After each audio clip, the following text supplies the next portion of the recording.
Usually, when you book a junior suite on a cruise ship, you expect a larger cabin with a spacious balcony and perhaps a few extra amenities, as well as a larger bathroom with a bathtub.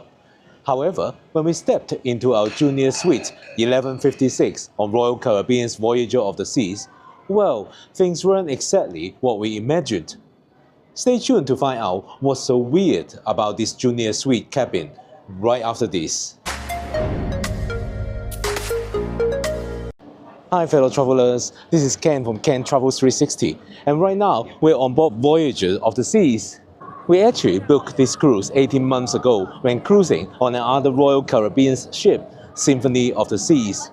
We really liked the itinerary of this cruise, and there were some great promotions at the time. We decided to splurge a little and went for a guaranteed junior suite, which was only a couple of $100 more than a larger balcony cabin. With a junior suite, we expected a bigger room, more amenities, and the added bonus of earning double points in the Crown and Anchor Society, Royal Caribbean's loyalty program.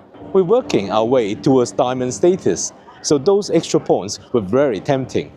When you book a guaranteed cabin, the cruise line picks your room, and the assignment can happen anytime from booking until you board. In our case, we got assigned Junior Suite 1156. Just a couple of weeks after booking.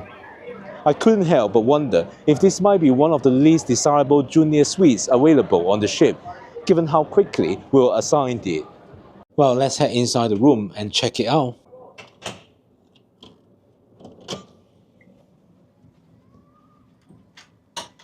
Wow. But first, we'll check out the bathroom.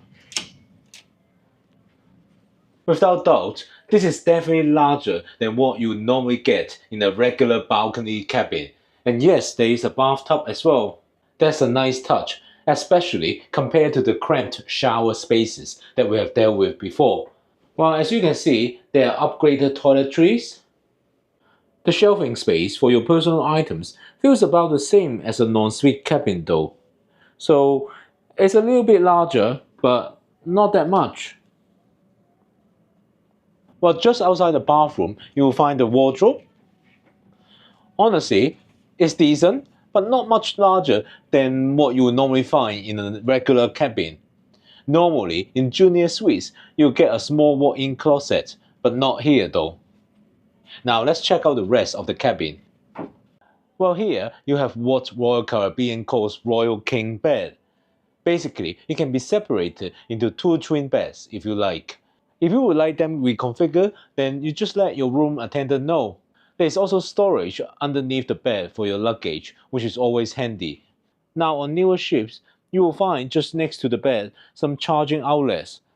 But unfortunately, in these junior suites, there isn't any. Now, if you are on the left side of the bed, then you are in luck. Then you get an extra USB charging point, but it's very hidden. Let me show you where.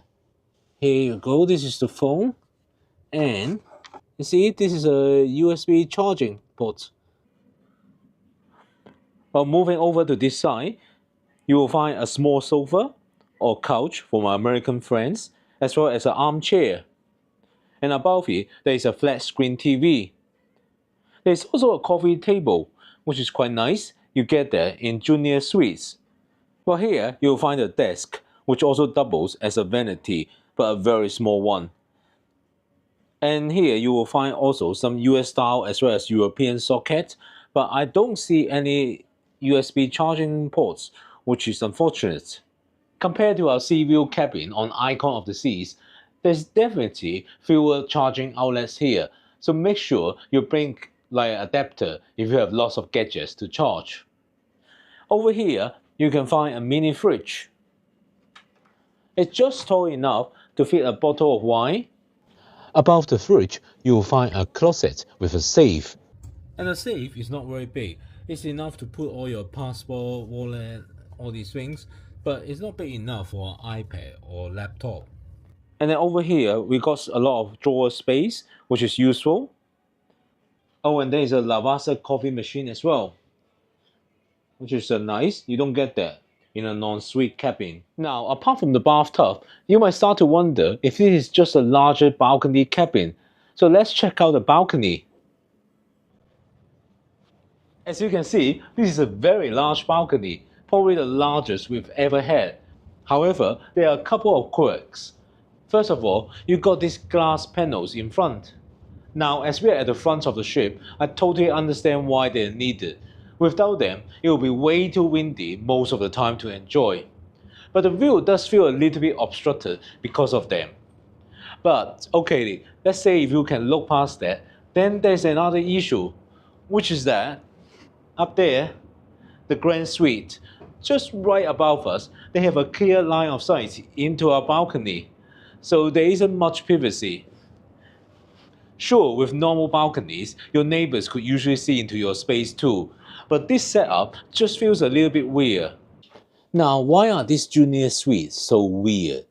Well, here's the backstory. This ship, Voyager of the Seas, was built in 1999, and originally where our cabin is, it was actually the spa area. The balcony used to be a public deck where people could come and enjoy the view. Then in 2019, when this ship was Royal Amplify, that's Royal Caribbean's lingo for their refurbishment programs, they removed some venues like Johnny Rockets from Deck 12 and moved the spa over there.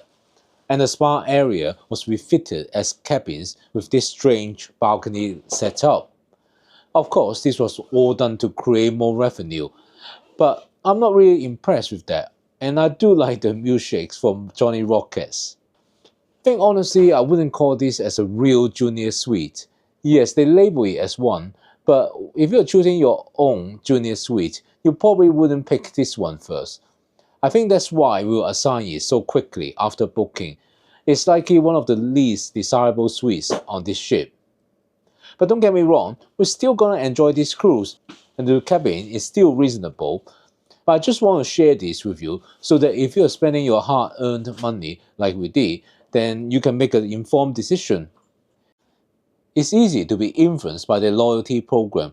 We could have saved a couple of $100 and got a nicer midship large balcony room, but we wouldn't have got double credits for this cruise.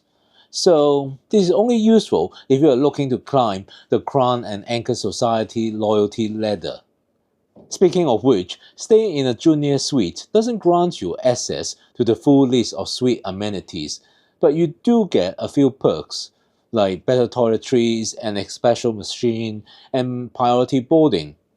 You'll also get your room cleaned twice a day instead of once.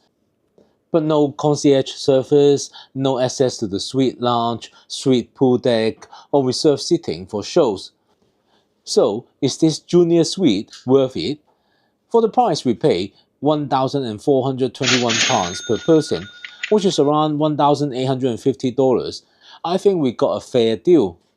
Especially since, when I checked the prices closer to the cruise date, balcony cabins were going for over £2,300 or over $3,000. I hope this gives you a good idea of what to expect if you are booking a guaranteed junior suite on this ship. If you found this helpful, I'll appreciate a thumbs up. And don't forget to subscribe for more cruising content. I've got plenty of videos planned for this cruise, and I hope you continue to join me there. For now, check out this video where I review the forward sea view cabin we stayed in on Icon of the Seas, which actually costs more than this junior suite. It might be interesting to compare these two, so I will see you over there. Ciao!